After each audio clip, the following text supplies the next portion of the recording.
Hi, thanks for joining me for another episode of Quick Business Tips. Today, we are going to dive in to the cringeworthy world of personalized email marketing when it goes wrong. And guys, this is our marketing fail of the month, a brand new recurring theme that we're bringing back. But we've all been there. We have either sent or at least received those emails that are supposed to be personalized, but end up feeling a little icky. Whether they get their name wrong, they're recommending products that you might sell yourself, or they just scream email blast and they're trying to make it look like a personal note. These are all marketing fails, and we want to help you avoid them. Now, there are some marketing fails in this genre that make me immediately unsubscribe, but there are others where you just shrug and say, yeah, I get it. We have all been there. So, because this one hits a little close to home, we are going to protect the innocent and change up some names. Even throw in some fictional, but totally real examples. So let's imagine a local service provider. We're going to call them the hometown helpers. They offer a range of services from landscaping to home repairs. Think of this as your like honey-do list guy with a pickup truck and, can do just everything you need him to do. And while trying to grow their business, they decided to do some email marketing. And it sounds really good. But where it goes off the rails is when they purchase a list of email addresses from a company that may or may not be reliable and try to craft this personalized email blast to promote their services. Now, I'm going to read you a slightly exaggerated yet completely and sadly realistic version of an email that a company like this might send. The subject line is Jennifer, get your lawn looking amazing this spring. And it goes on. Hey, Jennifer, we know how busy you are. You run a successful marketing agency. That's why Hometown Helpers is here to help you with all of your lawn care needs. That's right. We know you're passionate about your perfectly manicured hedges and offering a special discount of 10% off your first lawn mowing service. Click here to claim your offer. This doesn't sound bad in and of itself, right? It's your typical, they're throwing in names from time to time, but when I received an email very similar to this, I was not a homeowner. At the time, I was renting. I had no need for lawn care services, and I don't even know how this company got my email address. So, this is just one of many disasters that can come when you purchase like just this bulk email list. And a lot of times they are sold to companies as like, we've vetted this list. We know that these are, people that fall into your target market. And you end up spending a pretty decent chunk of money to buy all these email addresses. But if you don't know who you're buying from and there's no way for you to really vet the data that they're sending you, it can be a huge waste of money.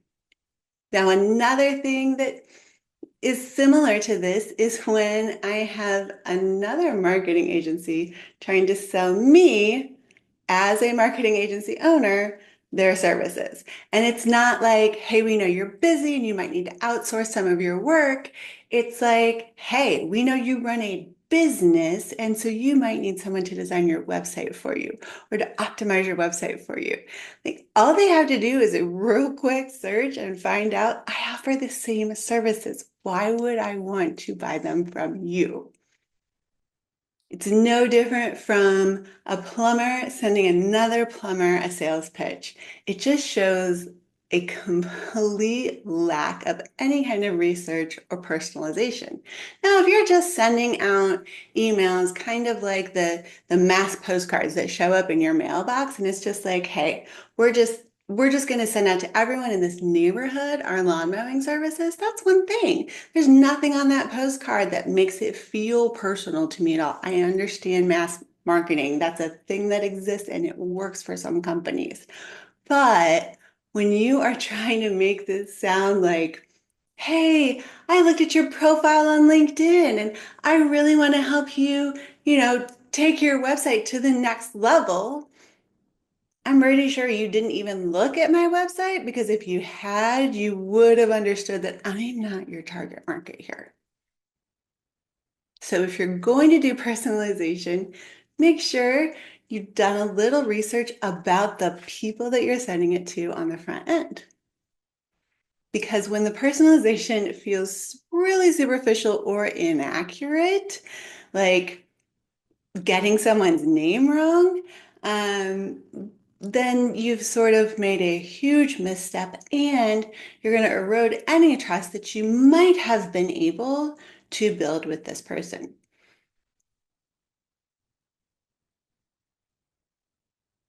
Now, we can look at the email that the hometown helper sent out and talk about what they could have done differently to make it better.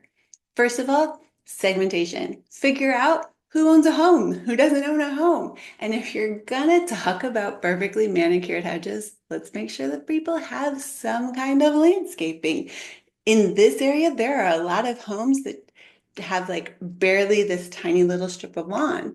And even if they are homeowners, a lot of them around here have lawns that are cared for by the HOA. So really know who it is you're sending to. We call this segmentation.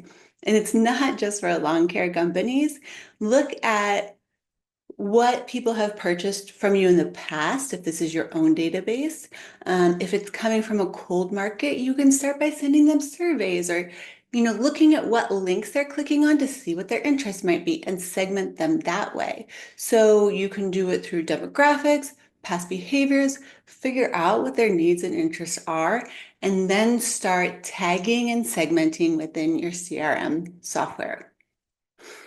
You also need to make sure that your data is up to date. I see this all the time where people send out a bunch of emails. I mean, 1,000 emails, 4,000 emails, and like 60% of them aren't good anymore. They're just bouncing back. Anytime that you're getting more than a 10% bounce rate, a lot of the email software companies out there are just going to shut your account down until you go through and clean up your database. So when you're pulling from a database that is months or maybe a year or two old, you really need to clean that up. And there's software that you can use to see which email addresses are still good and then only send to those. Also, you want to make sure that your emails are relevant. When another web design company sends an email to me saying that they would like to redesign my website, the relevance is just non-existent, right? So it's no different if you get a list of email addresses that you buy from a company and the company says, these are all pet owners. If you're not sure that they're pet owners, you need to go through and like research and reevaluate and reconfirm that these people are pet owners before you start marketing your pet sitting or pet grooming service. You also want to go beyond the name. When people try to personalize emails, a lot of times they will overuse that first name and it really gets redundant and it makes the whole thing feel awkward. Like if you've ever been in that conversation, and I'm one of these people, I'm working on getting better at learning names, but I will try to like add someone's name to the conversation in this really awkward manner because I know that if I say their name 3 times, I'll remember it. And if I don't fit it into the conversation 3 times. It's going to completely leave my brain and I'm going to feel terrible about it the next time that I see them. Don't make your emails sound like me in this weird, first time we met and I'm trying to remember your name conversation. You want them to sound like you're really talking to a human. And the best way to do that is to avoid going straight from AI copyright directly into an email, no proofreading. You're going to sound like you're a computer or a robot. It's either going to be overly enthusiastic, which is what I've seen ChatGPT come up with a lot, or it's just going to lack any kind of authenticity, emotion, or human tone. The next thing that a lot of people do when they're making this email automation mistake is that they are just trying to sell, sell, sell. A real estate agent might say, hey, you lived in your home for 3 to 5 years now.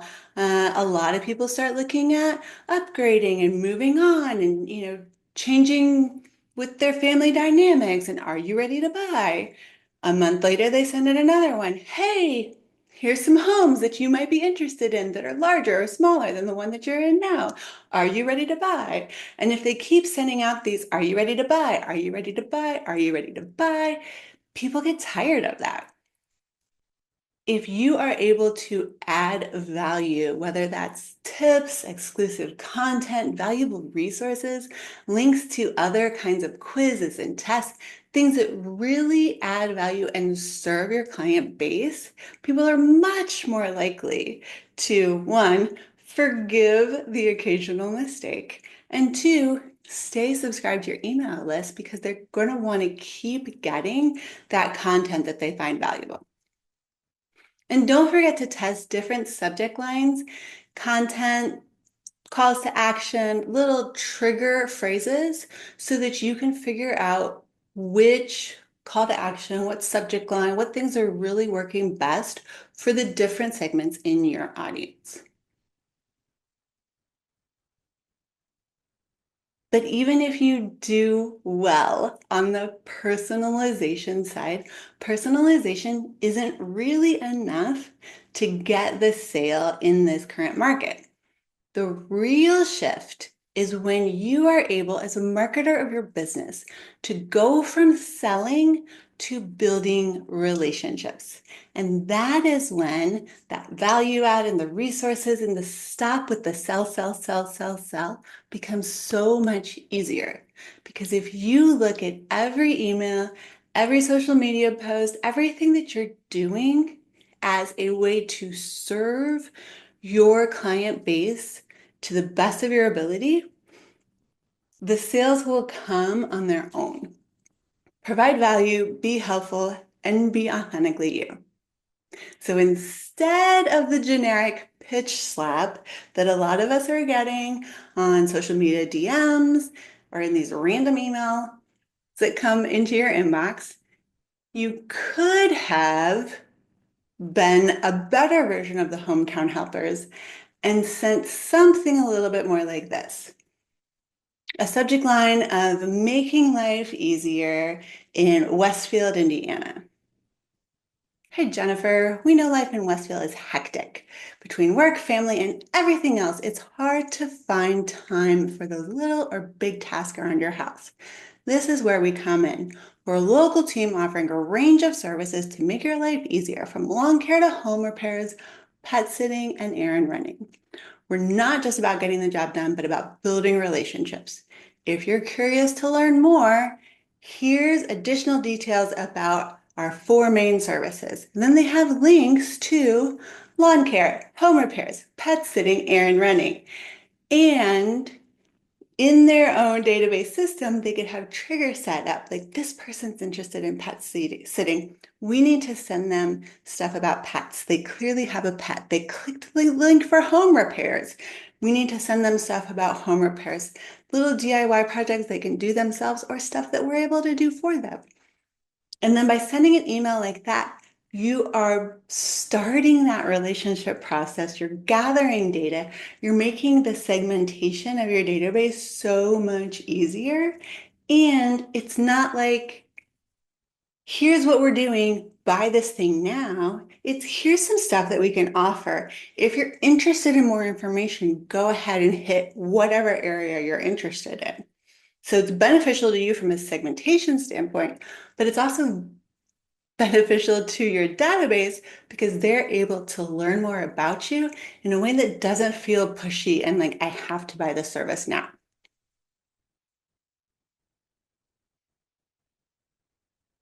So we talked about anti-marketing in a previous episode, and this second version of the Hometown Helpers email is really doing that anti-marketing work. They're building trust, establishing credibility, and by taking these clicks and using it to help them segment their market, they're going to be able to provide even more niche down value to the different areas of their audience so much faster. So we want to hear from you. What is the worst personalized email? Or I'm even open to hearing about personalized DMs that were clearly sent by a robot. So, what are the worst ones you have ever received, and what made it so bad? I would love for you to either message me on any of the socials or leave your comments in the show notes below. And I am going to pull from some of these examples and feature them anonymously, of course, on future episodes of our Marketing Fail of the Month so we can learn from other people's pain and not make the mistakes on our own. Now, what is one thing that you can do today to improve your email marketing and not make it sound like these cheesy marketing fails that we've all experienced? Go and look at the last 3 emails that you've sent as like a broadcast to a wide group of people, more than 30 or 40, right? And ask yourself, if I put myself in their shoes, would I genuinely appreciate receiving this email? Does it continue to build on the relationship, or am I clearly just trying to sell something? If you're trying to sell something in all 3 of the last emails that you sent, it's probably not a good sign. However, you can take this lesson, improve on it, and move forward. Focus on providing value, being more helpful, and connecting with your audience on a more human level. And if you're ready to just completely ditch the personalized email fails and build a truly effective marketing strategy, Limitless Impact Agency would love to help you. We specialize in creating entire email campaigns that build relationships, nurture leads, and drive conversions. Please go ahead and book your free strategy session with us, and we will help you walk through a good email strategy for your unique business, whether you decide to work with us or not. You can find the link to the free strategy session in the show notes below. That's all for this week's episode of Quick Business Tips. Please come back next week for more ways to improve your business. I'm Jennifer Swineford with Limitless Impact Agency.